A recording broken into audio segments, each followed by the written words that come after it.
Hey everyone, this is Dr. Martinez with a presentation on Plyler versus Doe, case in 1982, regarding the education of undocumented students in the state of Texas.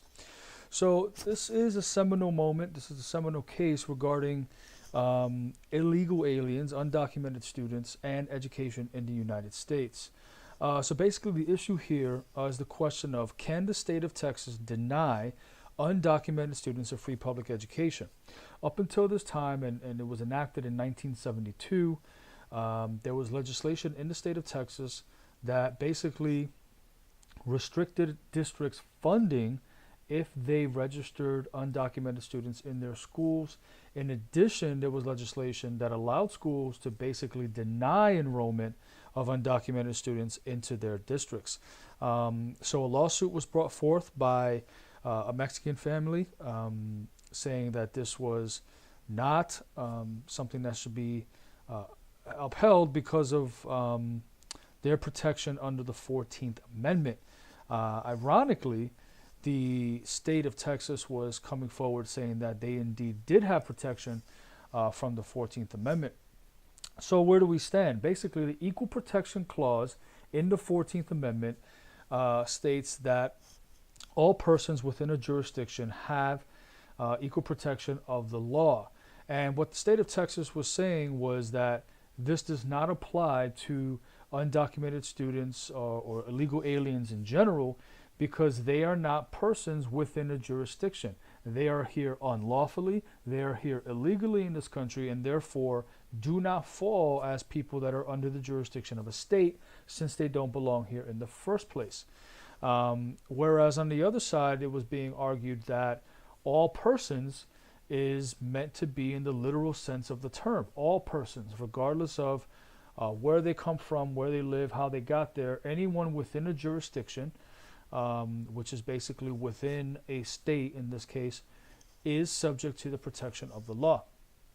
And that's the ruling. And the judge had to consider whether or not this was going to apply to undocumented students. The truth is that a lot of these students, most if not all, basically are coming against their will. They have their mom or dad coming, and while their mom and dad are knowingly breaking the law by coming into this country, the children are either not aware of that, or basically, in every case, unable to do anything about it. They're coming with their parents. They have no control over this.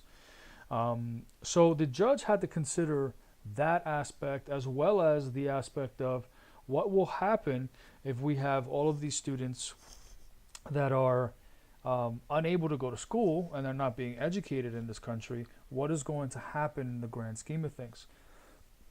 In the end, the ruling was basically that it was upheld that the 14th Amendment, the Equal Protection Clause within the 14th Amendment, as well as the due process laws that are in the 14th Amendment, as well as the 5th and 6th Amendments of the United States Constitution, support these illegal aliens and their rights to equal protection of the law, because they are considered persons. The law says all persons within a jurisdiction. The fact that they are persons, while it seems like it's a very controversial and almost nonsensical idea, back in that time, the argument was whether or not they should be considered persons in a jurisdiction. And what the law upheld was that they are, in fact, because they live there, that is where they have their residence, and that is where they are trying to send their students to school. They do have equal protection of the law. They are persons after all, and their jurisdiction is within that state. Additionally, it upheld the Supremacy Clause, which states that there are really very few state laws that will supersede what the federal government has in place. And basically, in this case, the federal government and the federal law superseded that of the state law, and it was deemed unconstitutional to restrict undocumented students from a free and public education. So really, the application of this is tremendous. At this point, it was upheld nationwide that undocumented students are entitled to a free public education under the law. provided that their parents are here. That was one caveat that actually I discovered as I was reading this.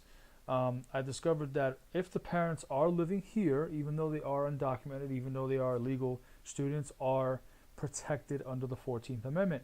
However, if a student is here, they are an illegal alien, and their parents do not live in the United States, then they can be denied a free and public education, which I found to be a very interesting twist. But in the end, all students can come to this country despite the circumstances, and they are entitled to an education. We have about 60,000 undocumented students that graduate from high school every single year across this country.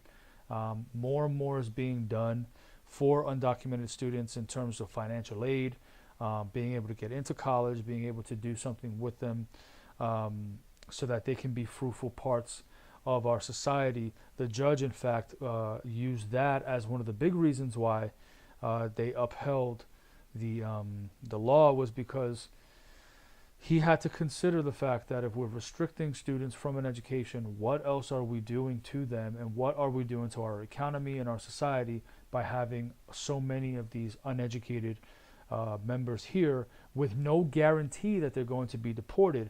While yes, they are subject to deportation if they're caught, break the law, and go through the process, there's no guarantee that every single illegal alien is going to be deported, and therefore they are protected under the Equal Protection Clause in the 14th Amendment.